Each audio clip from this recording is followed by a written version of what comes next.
ನಮಸ್ಕಾರ ವೀಕ್ಷಕರೇ, ನೀವು ನೋಡ್ತಾ ಇದ್ದೀರಾ ನ್ಯೂಸ್ ಇಂಡಿಯಾ. ಇವತ್ತಿಂದ ಆಗಲೇ ದೀಪಾವಳಿ ಸ್ಟಾರ್ಟ್ ಆಗಿಬಿಟ್ಟಿದೆ. ಇನ್ನು ನಾವಿವತ್ತಿದ್ದೀವಿ ಪದ್ಮನಾಭ ನಗರ ಪ್ಲೇ ಗ್ರೌಂಡ್ನಲ್ಲಿ.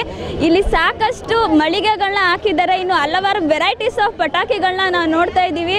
ಇನ್ನು ಯಾವೆಲ್ಲ ಥರ ವೆರೈಟೀಸ್ ಆಫ್ ಪಟಾಕಿ ಇದೆ ಅಂತೇಳಿ ಇವ್ರನ್ನೇ ಕೇಳೋಣ ಬನ್ನಿ. ಇಲ್ಲ, ನಾವು ಯಾವಾಗಲೂ ಯೂಶಲಿ ಹೊಸೂರಲ್ಲಿ ಹೋಗಿ ಅರೌಂಡ್ 25,000 to 30,000 40,000ವರೆಗೂ ನಾವು ಬೈ ಮಾಡಿ ತೊಗೊಂಡು ಬರ್ತಾ ಇದ್ವಿ. ಈ ಸಲ ಸ್ವಲ್ಪ ಅವೇರ್ನೆಸ್ ಬಂದಿದೆ ಅಲ್ವಾ, ಪೊಲ್ಯೂಟ್ ಆಗ್ತಾ ಇದೆ, ತುಂಬ ಏರ್ ಪೊಲ್ಯೂಷನ್ ಆಗ್ತಿದೆ. ಅದಕ್ಕೋಸ್ಕರ ಎಲ್ಲ ಕಮ್ಮಿ ಮಾಡೋಣ ಪೊಲ್ಯೂಷನ್ ಎಲ್ಲ ಅಂತ ಹೇಳಿಬಿಟ್ಟು ಜಸ್ಟ್ ಒಂದು ಚಿಕ್ಕದಾಗಿ 1,000 rupees ಅಷ್ಟು ಬೈ ಮಾಡಿಬಿಟ್ಟು ಬೇರೆ ಮನೆಯಲ್ಲೇ ಫುಲ್ ದೀಪಗಳೆಲ್ಲ ಹಚ್ಚಿ ಸೆಲೆಬ್ರೇಟ್ ಮಾಡೋಣ ಅಂತ ಮಾಡ್ತಾ ಇದ್ದೀವಿ. ನಾವು ಸೇಫ್ಟಿ ಬಗೆಗೆ ನಾವು ಇದು ತಂದು ಇದು ಮಾಡಿಕೊಂಡಿದ್ದೀವಿ. ಗ್ಯಾಸ್ನ ಅದೇನಾರು ಫ್ರೈ ಆದಾಗ ಪಟ್ಟಂತ ಇದನ್ನು ಕೆಡ್ಸೋಕ್ಕೆಲ್ಲ ರೆಡಿ ಮಾಡ್ಕೊಂಡಿದ್ದೀವಿ. ಇದನ್ನು ಆ ಥರ ಎಲ್ಲ ಸೇಫ್ಟಿ ಬಗ್ಗೆ ಮಾಡ್ಕೊಂಡಿದ್ದೀವಿ. ನಾವು GSTಯಿಂದ ಎಫೆಕ್ಟ್ ಆಗಿದೆ ಮೇಡಮ್. ನಮಗಿಲ್ಲಿ ಸಿಕ್ಕಾಬಟ್ಟೆ ಎಫೆಕ್ಟ್. ಅವರಿಂದ ನಮಗೆ ಬಿಲ್ ಇಲ್ಲದೇ ಗಾಡಿ ಕಳಿಸ್ಲೇ ಇಲ್ಲ. ಆ ಥರ ಇದಾಗಿದೆ.